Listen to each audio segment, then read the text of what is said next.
자, 이제 우리가 함께 나눈 이 스바냐서를 우리가 보게 되면 주전 620년경에 이 말씀을 기록을 합니다.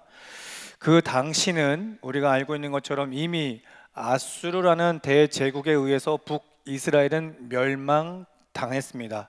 그리고 끊임없이 남침을 하고 있는 가운데 있어서 남유다의 13번째 히스기야 왕이 하나님 앞에 예배하고 하나님 앞에 기도하여 그가 왕 위에 있을 때까지 버티고 버텨 그들의 신앙을 지켜왔습니다. 그러나 이 히스기야 또한도 피조물이요 인간인지라 죽음을 맞게 되죠.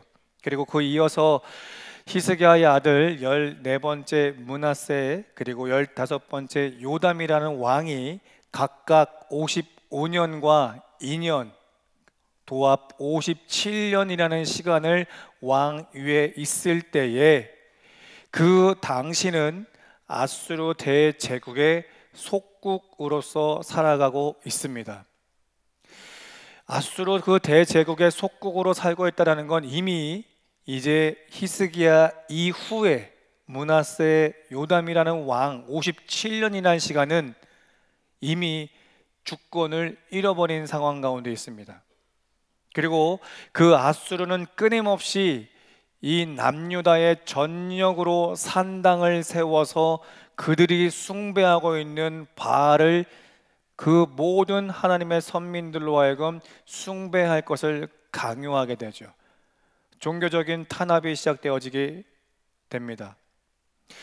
이렇게 종교적인 탄압이 시작되어짐으로 인해서 그들 가운데 있어서는 두 부류로 나눠지게 되죠. 단순하게 아수르의 대제국이 바알을 숭배하라 좋게 이야기하는 것은 결코 아니죠.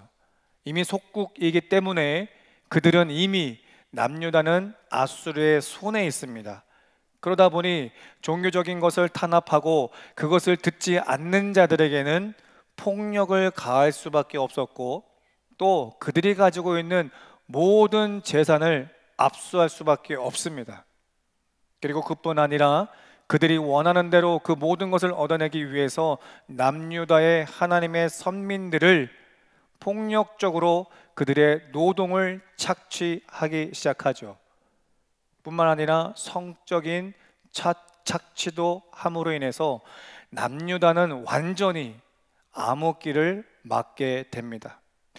이런 상황에 있다 보니 남유다의 하나님의 선민 가운데 있어서 두 부류로 나눠지게 되는데 그 사회적 변화 가운데 있어서 힘이 들고 지쳐 타협하는 선민들이 대거 등장하게 됩니다.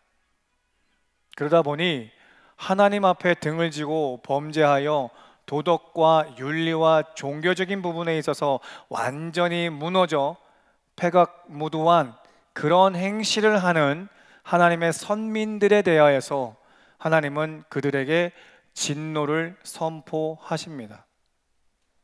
그리고 이어서 그 모든 똑같은 사회 변화의 상황 가운데 있어서도 끊임없이 변함없이 신앙을 지키고 있는 남은 자들에 대한 위로와 소망의 말씀을 주고 있는 것이 오늘 스바냐서의 말씀입니다. 이와 같은 배경 가운데 있어서 이제 스바냐서 1장 2절의 말씀을 보게 되면 그 시대 상황의 변화 속에 그 자신의 신앙을 잃어버린 자들에 대한, 즉 하나님을 등을 돌리고 변절되어진 그들을 보고 이렇게 말씀합니다. 여호와께서 이르시되 내가 땅 위에서 모든 것을 진멸하리라. 하나님은 분명히 그 가운데 있어서 하나님이 아닌 끊임없이 우상을 숭배하는 그들로 하여금 변절되어진 그들의 그 모습을 바라보면서 결국 하나님께서는 진노하실 수밖에 없음에 대해서 먼저 선포하고 있다는 겁니다. 그러면 하나님께서 이와 같이 진멸하겠다라고 하시는 이유가 분명히 반드시 있겠죠. 그것에 대해서 4절로 6절에 이렇게 먼저 말씀합니다.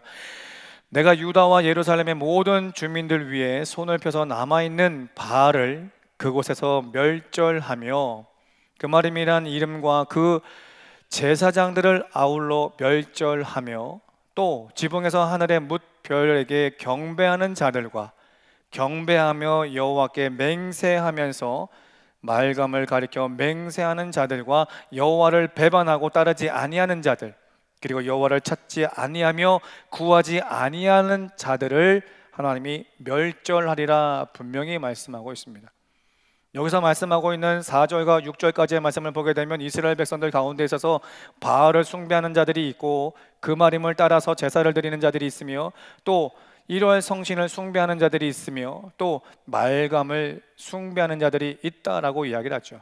그런데 무엇보다도 이 말씀 가운데 5절 중반부의 말씀을 보게 되면 그 가운데 있어서 이방인들의 우상 숭배하는 것을 이야기하는 게 결코 아니죠.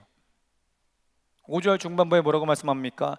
여호와께 맹세하면서라는 이야기를 하고 있습니다. 즉 하나님을 믿노라 하면서도 지금 사회의 변화 속에 본인들이 참으로 힘들고 피곤하고 지치어 있는 삶을 살고 있는 건 사실이지만 그 시대의 변화 속에서 살아가기 참으로 힘들고 노곤하다 하여 하나님을 믿는 사람이라고 하면서 끊임없이 바알을 숭배하고 말간 앞에 경배하는 자들에 대한 하나님의 진멸, 진노를 선포하고 있다라는 겁니다. 자, 이 말씀이 이 스바냐 시대 이스라엘 선민들에게 주는 것이 아니라 오늘 우리들에게 또한도 주시는 하나님의 말씀이라는 것 잊지 않으셨으면 좋겠습니다. 해서 이 시대의 선민의 이 모습을 보면서 오늘을 살고 있는 우리 또한도 우리네 신앙을 반드시 점검해 볼 필요는 있겠습니다. 우리가 살고 있는 현 시대 가운데 있어서도 기독교를 외에 많은 종교가 있습니다. 그러나 그 종교와 우리가 알고 있는 기독교의 종교는 다릅니다. 실례로 우리가 알고 있는 그 타 종교를 보게 되면 어떠한 종교 가운데 있어서도 그를 따르고 신봉하는 자들을 위해 목숨을 내어주는 그러한 사람들은 아무도 없습니다. 그러나 우리가 알고 있고 믿고 고백하는 우리 기독교는 어떻습니까? 온 인류뿐 아니라 오늘 예배하는 저와 여러분 한 분 한 분의 모든 죄를 대속하기 위해서 하나님의 아들 독생자 예수 그리스도가 이 땅에 오셨고 십자가에 죽으셨고 그 십자가에 죽으실 때에 물과 피를 다 쏟아내시고 완전히 우리의 죄를 다 대속하신 후 그는 3일 만에 부활하셨습니다. 그리고 다시금 이 땅에 오시겠노라 약속하시고 승천하신 것을 우리는 보게 됩니다. 우리가 알고 있는 다른 종교에는 이처럼 그들을 따르는 자들에 대한 희생은 결코 없다라는 겁니다. 그리고 우리가 알고 믿고 있는 우리 예수 그리스도는 단순한 희생이 아니라 온 인류의 구원을 위한 십자가의 죽음이라는 겁니다. 그렇게 우리를 대속한 후 그것으로 끝나는 것이 아니라 영원한 생명을 주기 위해서 그가 3일 만에 부활하셨다는 겁니다. 이것이 진리이고 결코 변할 수 없는 것입니다. 이 믿음을 우리가 끝까지 지켜낼 수 있기를 축원합니다. 그러나 오늘 우리가 살고 있는 현실은 어떻습니까?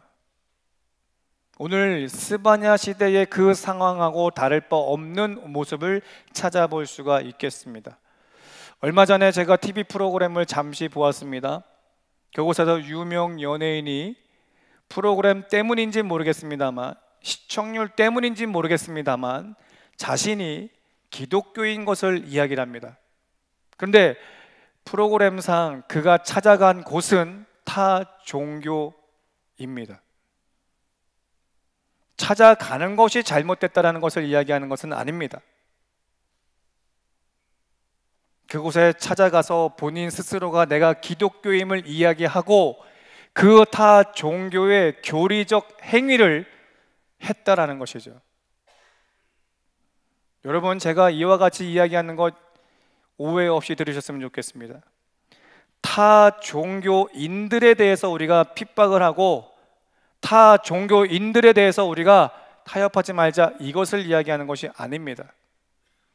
그들 또한도 하나님의 피조물이요 하나님이 사랑하시는 분입니다. 하나님이 우리를 사랑하셔서 우리의 모든 죄가를 예수 그리스도께서 대속하신 것처럼 그들의 위해서 또한도 예수는 오셨고 그들의 모든 죄를 대속하여 십자가에 죽으셨습니다.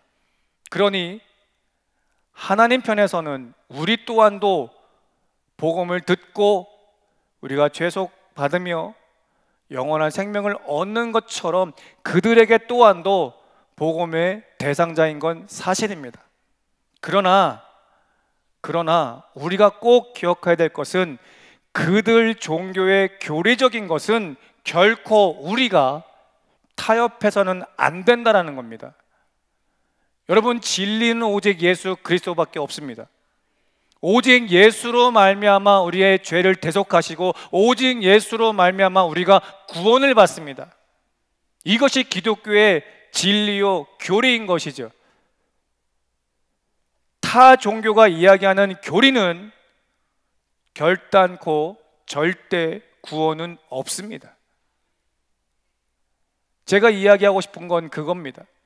유명 연예인이 본인이 기독교인이라고 이야기하면서 어떤 이유였는지 모르겠습니다만 그곳에서 타 종교의 교리 앞에 행위를 했다라는 것은 오늘 이 스바냐 시대의 선민하고 다를 바 없는 모습이라는 거죠. 그 유명 연예인이 행위한 그 모습으로 인해서 많은 크리스찬들은 흔들릴 수밖에 없습니다. 그래도 되는가 보다라고 이해할 수밖에 없겠죠. 여러분, 그렇지만 그런 상황 가운데 있어서 현 시대에도 진리는 오직 예수 그리스도밖에 없으니 결단코 어떤 경우 어떤 상황에도 그 믿음 흔들리지 않는 우리 귀한 허강의 성도 될 수 있기를 축원합니다. 오직 예수입니다. 다시금 본문으로 돌아와서 이처럼 시대의 변화 상황으로 인하여서 끊임없이 속국에 있어 그들로 하여금 압박을 당하고 탄압을 당하고 고통을 당하다 보니 나도 모르게 그 남유다 전역에 세워진 산당 앞에 제사를 드림으로 인해서 하나님을 믿노라 하며 그처럼 바알을 숭배하며 말감을 숭배하는 자들에게 하나님은 분명히 진노를 말씀하고 있습니다. 하나님의 선포되어지는 그 진노는 결코 누구도 피할 수 없습니다. 그러나 그 똑같은 사회 변화 상황 가운데 있어서도 오늘 3장 13절에는 이러한 자가 있다라고 이야기를 합니다. 이스라엘에 남은 자가 있다라고 말씀을 하고 있는 거죠. 똑같은 시대 상황 가운데 있어서도 이스라엘의 남은 자, 즉 하나님 앞에 신앙, 그 믿음을 지킨 자가 있다는 것을 이야기를 합니다. 그리고 이어서 그들의 특징을 이야기하기를 악을 행하지 아니하며 거짓을 말하지 아니하며 입에 거짓된 혀가 없다라는 것을 이야기를 하죠. 자신들의 그 믿음을 지키기 위한 몸부림치는 남은 자의 모습을 이 한 절에서 이야기하고 있다는 겁니다. 오늘 한 주에 참으로 어렵고 힘든 그 모든 삶의 현장 속에서도 여러분의 그 믿음을 지켜 거룩한 주의 날 하나님께 나와 예배하는 여러분들과 같은 자들이 있다는 것을 이야기하고 있는 겁니다. 여러분, 우리가 지나온 한 주를 한번 생각해 보십시오. 여러분이 속해 있는 가정, 사회, 직장, 사업 등 여러 환경 가운데 있어서 믿지 않는 자들과의 삶을 살아가다 보면 오늘 이처럼 많은 유혹되어지는 것들, 미혹되어지는 것들 참 많습니다. 그 가운데 있어서 내가 신앙을 지키겠노라고, 믿음을 지키겠노라고, 나는 절대 예수를 부인하지 않겠노라고 믿음을 지키다 보면 때로는 그들에 의해서 마음이 상하는 경우가 발생을 하게 되고, 때로는 내 육이 지치는 경우도 있을 수 있고, 피로하여 피곤하여 쉬고 싶은 마음 왜 없겠습니까? 그럼에도 불구하고 여러분들이 거룩한 날 하나님께 나와 예배함은 오늘 이 13절에 이야기하고 있는 이스라엘의 남은 자들과 같이 악을 행하지 아니하고 거짓을 말하지 아니하며 입에 거짓된 혀가 없이 여러분의 그 믿음, 그 신앙을 지켜온 줄 믿습니다. 이와 같이 믿음을, 신앙을 지켜온 이 이스라엘 남은 자, 오늘 여러분들에게 14절은 이렇게 이야기합니다. 시온에 따라, 그리고 예루살렘아 기뻐하라, 기뻐하라, 즐거워하라 라고 말씀하세요. 참 희한하지 않습니까? 지금 내 삶이 이처럼 피곤하고 힘이 들고 지쳐가고 있는데 기뻐하라니요, 즐거워하라니요. 오히려 우리가 원하는 것은, 우리가 바라는 것은 우리를 힘들게 하고 대적하는 그 앗수르를 빨리 진멸시켰으면 하는 바람 아니겠습니까? 지금 내게 고통 가운데 이 힘듦을 주는 그 모든 상황을 하나님께서 빨리 진멸해 주시면 좋겠다고 생각하지 않겠습니까? 그런데 그 가운데 있어서 하나님께서 우리에게 뭐라고 말씀합니까? 기뻐하라, 즐거워하라 라고 말씀하시죠. 이해가 되지 않습니다. 그러나 이후에 15절 이하의 말씀을 보게 되면 왜 기뻐하고 왜 즐거워해야 되는지에 대해서 말씀을 하고 있습니다. 15절에 여호와가 내 형벌을 제거하였고 내 원수를 쫓아내었으며 이스라엘 왕 여호와가 내 가운데 계시니라고 말씀하시죠. 지금 앗수르는 멸망당하거나 멸절되지 않는 상황에 있습니다. 그러나 그 가운데 있어서도 하나님께서 믿음을 지킨 자들에게 기뻐하고 즐거워해라. 왜냐하면 이제 형벌을 제거하고 원수를 쫓아내었고 여호와가 지금도 어제도 오늘도 내일도 여전하게 변함없이 너희들과 함께 있기 때문이다라는 것을 이야기를 하죠. 이 말씀은 단순하게 내가 앗수르에 의해서 참으로 고통 가운데 있지만 여호와가 함께 있으니 힘내라, 이것을 넘어서서 앞으로 앗수르는 멸절되어질 것이니 너희는 기뻐하고 즐거워하라 라고 말씀을 하고 있는 것이죠. 여러분의 삶에 내 신앙을 계속적으로 힘들게 하고 위협하는 그 모든 상황들은 결국 여러분과 함께 하시는 그 하나님으로 말미암아서 모든 것이 멸절되리라고 약속하고 있는 겁니다. 그러니 기뻐하고 즐거워하라 말씀을 하고 있는 것이죠. 그리고 이어서 우리들에게 계속적으로 소망을 주고 있습니다. 17절에 너의 하나님 여호와가 너희 가운데 계시니 그는 구원을 베푸실 전능자라. 우리를 끝내 이 모든 삶의 고난과 고통 가운데 있어서 영원한 생명으로 인도해내실 구원자가 누구다라는 거예요. 오늘 여러분과 함께하는 여호와 전능자 하나님이라는 거죠. 그 하나님께서 여러분 모두를 기뻐하겠노라, 또 그 하나님께서 여러분을 잠잠히 사랑하노라 말씀하고 있습니다. 그러니 그 남은 자들아 힘내라, 그리고 기뻐하라, 그리고 즐거워하라 라고 말씀을 하고 있는 것이죠. 잠잠히 사랑한다는 것은 무엇을 의미하겠습니까? 그냥 고요하게 조용하게 누군가가 엿듣지 않을 정도로 내가 이 아이를, 이 백성을 사랑한다, 이것을 이야기하는 게 아닙니다. 이것을 이야기하는 게 아닙니다. 그 모든 환경 가운데 있어서 내가 어제도 어김없이 너를 사랑했고 오늘도 너를 어김없이 사랑했고 내일도 너를 어김없이 사랑할 것이다라는 것을 이야기하고 싶으신 거예요. 그 어려운 가운데 있어서도 어느 누가 너를 해치지 않도록 내가 너를 보호하고 지키니 그 사랑에 대한 말씀을 하고 있는 거예요. 그냥 조용하게 누군가에게 걸리면 안 되니까, 내가 이것을 걸리면 누군가에 빼앗기니까, 이것을 이야기하는 게 절대 아니에요. 어제도 오늘도 내일도 변함없는 하나님의 사랑, 폭풍 속에서도 변함없는 그 하나님이 여러분을 사랑하신다는 것을 말씀하고 있는 겁니다. 여러분, 오늘 이 성경 66권 가운데 있어서 똑같은 상황 가운데 있어서도 그 믿음을 지켜 구원을 이루신 한 인물이 있습니다. 창세기 6장의 말씀을 보게 되면 노아가 나오죠. 창세기 6장 2절에 뭐라고 말씀합니까? 하나님의 사람들, 하나님의 아들들이, 세상의 딸들이 그 아름다움을 보고 자신들이 원하는 대로 아내로 삼는다라고 이야기하지 않습니까? 단순하게 남자와 여자, 이성을 이야기하는 것이 아니고 하나님의 모든 선민들이, 하나님을 믿는 모든 사람들이 하나님을 모르는 사람들의 아름다움을 보고 아내로 삼아 우상을 숭배하며 하나님 앞에 등지는 그 시대적 상황을 이야기하고 있다는 거죠.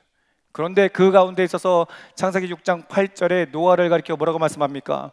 노아는 은혜를 입었더라. 오늘 현 시대 가운데 있어서 여러분 한 분 한 분은 하나님으로부터 은혜 받은 분인 줄 믿으셨으면 좋겠습니다. 그 하나님께로 은혜 받은 이 노아, 하나님의 명을 받습니다. 끝까지 그 믿음을 지켜 구원의 방주를 만들어낼 것을 이야기를 하시죠. 참으로 오랜 시간이 걸렸습니다. 그 오랜 시간이 걸리는 상황 가운데 있어서 이 맑은 하늘에 이 큰 배를 만든다는 게 이해가 되고 말이 되느냐? 얼마나 수많은 사람들이 그에게 손가락질하며 하나님 앞에 욕을 하라 이야기하지 않았겠습니까? 노아를 욕하며 하나님을 욕하는 이들이 얼마나 많았겠습니까? 분명 그 안에도 하나님의 아들들이 있다라고 했습니다. 즉 하나님을 알고 있는 이들이 있다라는 것입니다. 그러면 그들이 노아의 이와 같은 행위에 얼마나 비아냥거리고 욕을 했겠습니까? 말로만 비아냥이고 욕이지 실질적인 그 상황 가운데 있어서 얼마나 많은 핍박을 가했겠습니까? 그럼에도 불구하고 그 노아는 끝내 그 믿음을 지켰고 하나님의 말씀을 들었고 그 말씀대로 방주를 건져냅니다. 그때 어떤 역사가 일어납니까? 그와 그의 가족들만 구원받는 것을 우리는 성경을 통해서 보게 되죠. 여러분, 오늘 이 본문에 이스라엘 백성들이 믿음을 지키는 그 현실은 참으로 힘듭니다. 아수르는 이미 북이스라엘을 전멸시킨 대제국입니다. 얼마나 무섭습니까? 칼과 창을 가지고 그들을 위협하고 죽이고 찢고 빼앗고 기세등등하여 남유다를 침략하고 있으니 얼마나 무섭고 두려운 상황에 있습니까? 타협할 수도 있는 상황이겠죠. 타협할 수도 있는 상황이라는 겁니다. 그런데 그 가운데 있어서 그 모든 무시무시한 상황 가운데 있어서도 끝내 믿음을 지킨 남은 자, 상당히 극소수의 하나님의 선민들이 있었다라는 거죠. 여러분, 현 시대 가운데 있어서 그와 같은 소수의 남은 자 될 수 있기를 축원합니다. 우리가 살고 있는 현 시대에 끊임없는 변화 속에 있습니다. 끊이지 않는 전쟁의 소식, 여차하면 핵전쟁까지 일어날 수 있는 상황 지금 일어나고 있지 않습니까? 그것이 그들만의 전쟁일까? 절대 그렇지 않습니다.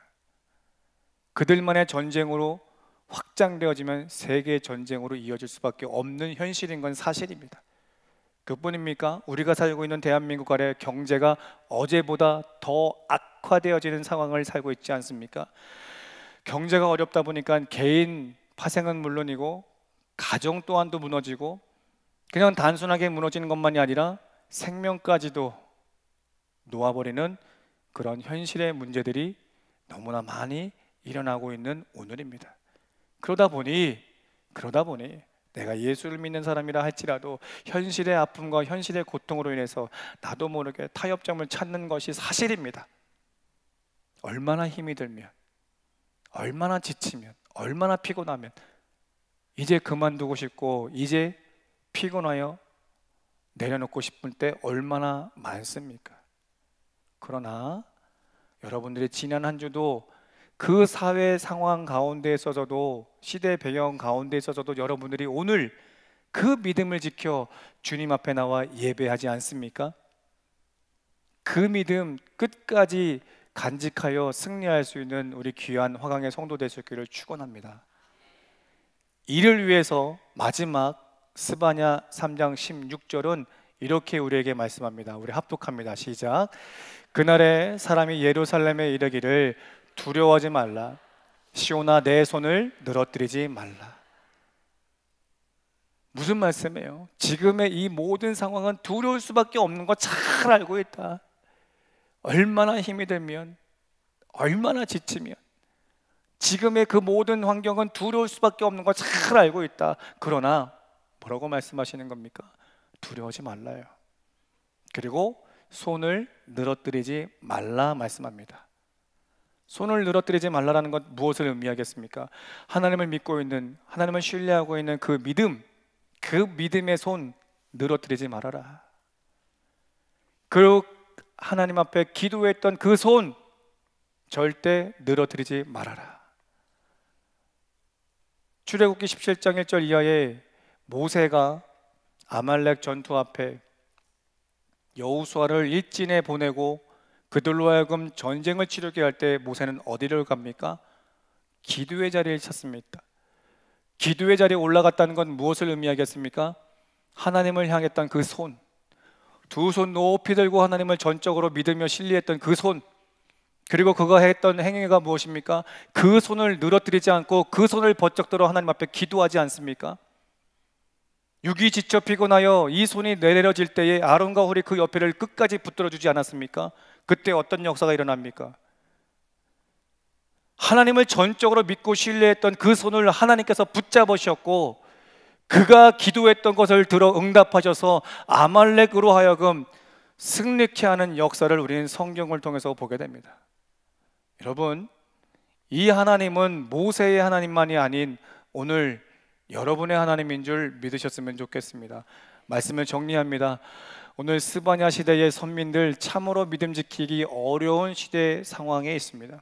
오늘 우리 또한도 내 신앙, 내 믿음 지키는 것이 참 괴롭습니다. 그럼에도 불구하고 기뻐하라, 즐거워하라 하십니다. 왜? 우리를 구원해낼 자, 전능자 예수 그리스도가 우리와 함께하기 때문이다라고 말씀하시죠. 그리고 그는 믿음을 지키는 여러분 모두를 잠잠히 사랑하시며 여러분 모두를 기뻐하노라 말씀하고 있습니다. 그러니 그 전능자 하나님 예수 그리스도에 대한 그 믿음의 손 절대 늘어뜨리지 말고, 그 하나님 앞에 기도했던 이 손 절대 늘어뜨리지 말고, 어떤 경우 상황에도 두려워하지 말라 말씀합니다. 이것이 오늘 신앙을 지키겠노라고 고백하는 여러분들의 하나님이시며 주시는 말씀인 줄 믿으셨으면 좋겠습니다. 이 말씀을 붙들고 시작되어지는 한 주도 승리하는 우리 귀한 성도 될 수 있기를 바라고, 늘 여러분의 삶에 기쁨과 즐거움이 넘쳐날 수 있기를 예수 그리스도의 이름으로 축복합니다.